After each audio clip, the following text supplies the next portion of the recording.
नई दिल्ली।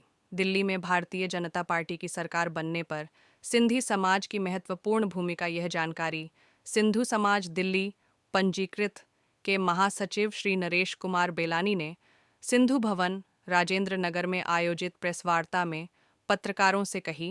उन्होंने आगे कहा, सिंधु समाज दिल्ली पंजीकृत, सिंधी कौंसिल ONF इंडिया सहित सिंधी समाज की अन्य प्रमुख संस्थाओं ने मिलकर सिंधी समाज से अपील किया था। इस बार सिंधु समाज दिल्ली पंजीकृत, Sindhi council ONF India Sindhi समाज राजनीतिक पार्टियों को अपनी एकजुटता दिखाने के लिए अपनी राजनीतिक मतभेद को छोड़ डचकर जो भी बड़ी राजनीतिक पार्टी सिंधी समाज को राजनीतिक महत्व देगा, सिंधी समाज उसी को अपना वोट देगा। ये सब सिंधी समाज से ही नहीं, और जो हमारे से, क्योंकि अब सिंधी समाज से ना बहुत से और भी समाज जुड़ गए हैं, तो सबसे अपील थी कि वो आए। और इसी दौरान इसी भवन में हमारे कैबिनेट मिनिस्टर श्री हरदीप सिंह पुरी जी भी आए थे। उसमें हमारी सांसद, हमारी बहन बांसुरी स्वराज जी भी थी, और जो हमारा कैंडिडेट जो कि अब विधायक जीत चुका है, उमंग बजाज, वो भी था, और एक हमारे सोनीपत के विधायक मिस्टर मदान भी थे, निखिल मदान। तो ऐसे कई लोग थे जिन्होंने आके यहाँ पे बैठक करी थी। उसके बाद सिंधी समाज सारी दिल्ली में पूरे जी जान से लग गया।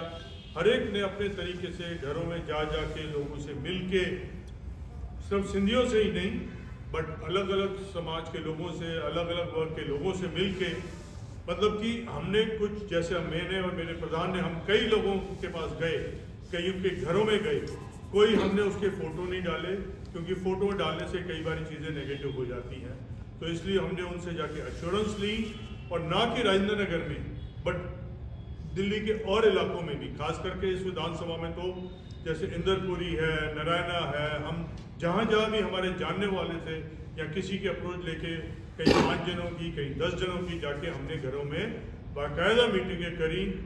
और चुनाव वाले दिन भी जो हम सवेरे निकले हैं, और जब तक चुनाव संपन्न नहीं हुए, और जहाँ जहाँ से रिपोर्ट मिलती थी कि यहाँ पे लोग नहीं निकले हैं, उनको फ़ोन करना, उनके यहाँ जाना और लोगों को बोलना कि भाई निकलो, वोट देने निकलो, वोट देने निकलो।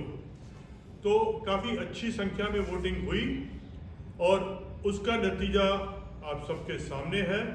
और अब हमने अपना काम कर दिया है दिल्ली में।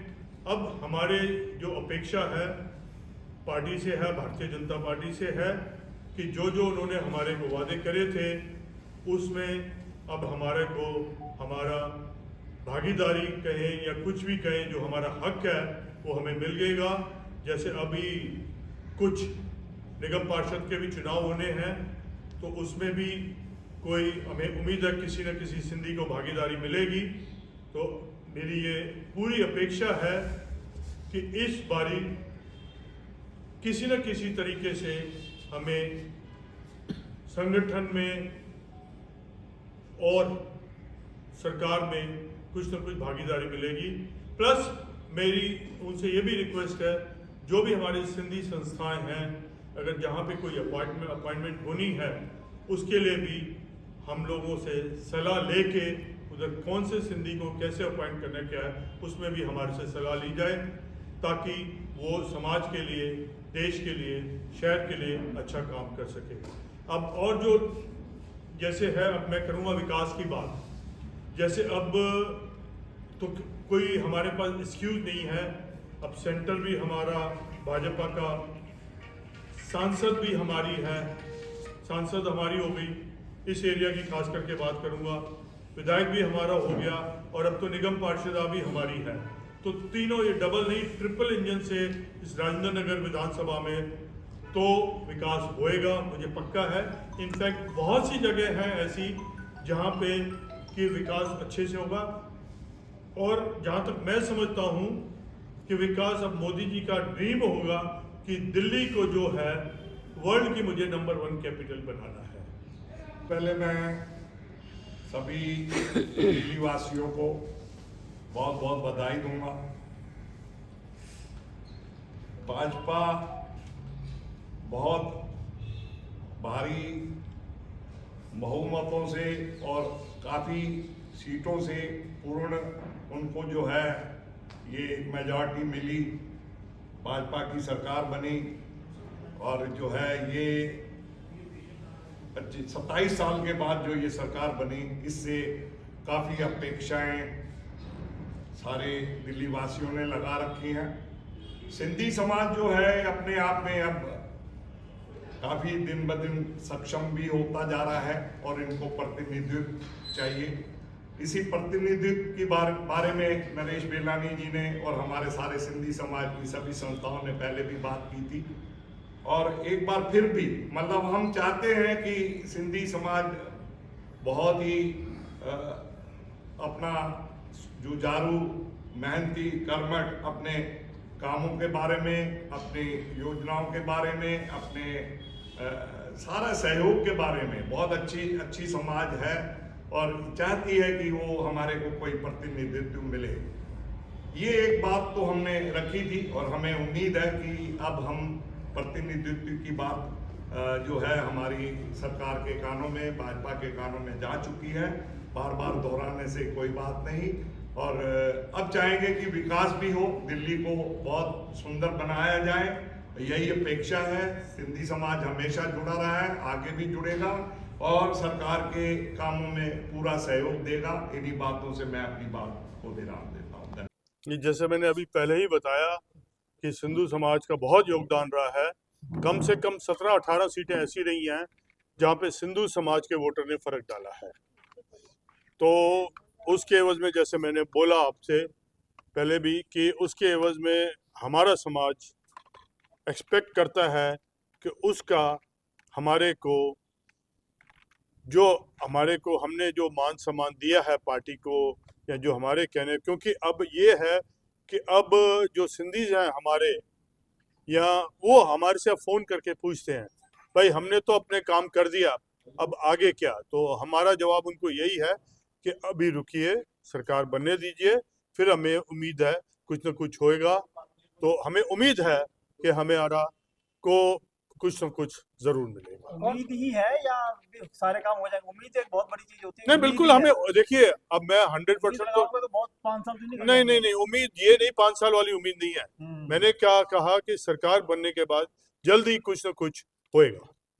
कौन कौन से मांगे आपकी रहेंगी जीतने के बाद? जैसे मैंने ये जीत तो गए हैं, जीतने के बाद नहीं, जीत तो गए हैं हम, तो अब सरकार तो बनने वाली है, बस और 2-4-5 दिन, हफ्ते में हो जाएगा सारा। समाज की मांगे कौन कौन सी रहेंगी? समाज की मांगे जैसे मैंने पहले ही बताया कि हमें जो है सरकार में भागीदारी, संगठन में हमारे को भागीदारी, प्लस जितने जो हमारे सिंधी संस्थान हैं, जैसे खास करके स्कूल्स वगैरह हैं, या जो सिंधी नामों से हमारे पार्क हैं या रोड हैं, उनका पुनर्नामकरण करा जाए और जितने स्कूल्स हैं खास करके वहाँ पे जो एडमिनिस्ट्रेशन में है वहाँ पे सिंधियों की भागीदारी, और जैसे और संस्थाएं हैं, सिंधी संस्थाएं जैसे सिंधी एकेडमी वगैरह है, वहाँ पे होता तो सिंधी है वाइस चेयरमैन, और मेंबर्स भी सिंधी होते हैं, पर कौन कौन से रखने चाहिए वो हमारे से सलाह लेके उसको अपॉइंट करा जाए। पॉपुलेशन के लाभ से भाजपा ने हमें संपर्क करा तो उनको फायदा ही हुआ। आप ये सोचिए, आप अपनी कैलकुलेशन कर लीजिए कहीं भी जाके कि हर 18 सीटों पे हमारे वोटर ने फर्क डाला है। 5 लाख हमारा आबादी है दिल्ली में, और 5 लाख मतलब कि हमारे तकरीबन लोग जो हैं बिजनेसमैन हैं, और एक एक के साथ 3-3, 4-4, 5-5, 10-10 जने जुड़ जाते हैं। और देखिए, अगर आपके पास आज मेरे साथ ही अगर 20 जने काम करते हैं, उसमें से एटलीस्ट 5 जने ऐसे होंगे जो मेरी बात का मान रखेंगे। वो भी एक बहुत बड़ी चीज़ है। आपको पता है सिंधी समाज व्यापारी वर्ग है, कितने लोगों को हमने अपना एम्प्लॉयमेंट देते हैं, तो अगर उसमें से 10% भी हमारे लोग, हमारी, मुझे लगता है कम से कम, मैं ये बहुत अपना एक बहुत थोड़ी कंजूसी वाली फिगर बता रहा हूँ, 10%, कि 10% भी अगर हमारी बात को मान रखेंगे तो उससे बहुत फर्क पड़ता है। Thank you. हमारी मांगों में मेनली हमारे जैसे यहाँ क्या कहते हैं, मैसूर, क्या कहते हैं, कर्नाटका हाउस है या बंगाल हाउस है, इस तरह से हमारे पास कोई प्रांत तो मिला नहीं हमें कोई, परंतु उस समय हमारा कोई एक हाउस तो बन जाना चाहिए।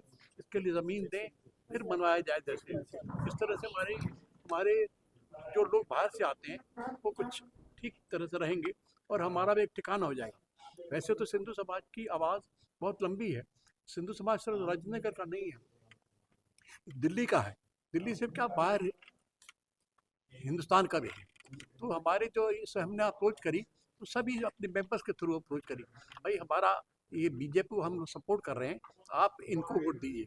जिसके पास नहीं गए उनके फ़ोन से भी हमने संपर्क किया, तो आप आएँ दें, क्योंकि उन्होंने हमारे लिए कोई वायदे किए हैं जो इलेक्शन के बाद ये पूर्ण करेंगे। इस तरह से कई हमारी मांगे हैं। जैसे इन्होंने बताया पूसा रोड, इसके लिए पिछले हमने एमएलए को भी बहुत अप्रोच किया था, हालांकि कुछ उसमें आउटकम नहीं निकला। तो हमने रादर कई बस स्टैंड पे लिखा हुआ है साधु वासवानी रोड, परंतु उन्होंने नहीं माना। उन्होंने कहा पता नहीं किस तरह से, गूगल में भी है, तो उन्होंने नहीं माना। ऐसी हमने कुछ मांगे रखी थी उनसे, फुलफिल नहीं हुई। अब आगे एक पार्टी आएगी, मंत्रिमंडल आएगा, जो हमारे रिप्रेजेंट होगा, हम तो उनसे उसके थ्रू आवाज़ पहुँचाएंगे। हमारे ये मांगे हैं, और भागीदारी तो खैर जो आएगा, समय आएगा तभी देंगे, परंतु ये जो मांगे हैं हमारी, ये तो पूरी करें कम से कम। जैसे पार्क है, ये पार्क का सभी जानते हैं सिंधी पार्क है ये, परंतु लिखा तो विवेकानंद पार्क है। ये पूसा रोड जो है, इसका नाम पूसा तो एक गांव है बिहार में, जहाँ से स्टार्ट हुआ था ये इंस्टीट्यूट, तो उसका तो अभी कोई ऐसे एक्सिस्टेंस नहीं है। तो ये हमारे सेंट थे, आपको जानते होंगे सब, ये वासवानी मिशन जो है बहुत सेवा करता है ऑल ओवर इंडिया। नहीं, अमेरिका में भी इनके नाम है, अमेरिका में भी रोड है, रोड के नाम है साधु वासवानी, पीछे पेपर में भी आया था। आज के दिन को संत रविदास की छुट्टी का दिन डिक्लेयर करा। अब हमारा चेटी चंड आ रहा है 30 मार्च को, जो कि एक बहुत बड़ा दिन है हम लोगों के लिए। तो मेरी गवर्नमेंट से अब ये तो दिल्ली गवर्नमेंट के हाथ में रहेगा कि उसको भी छुट्टी डिक्लेयर करी जाए।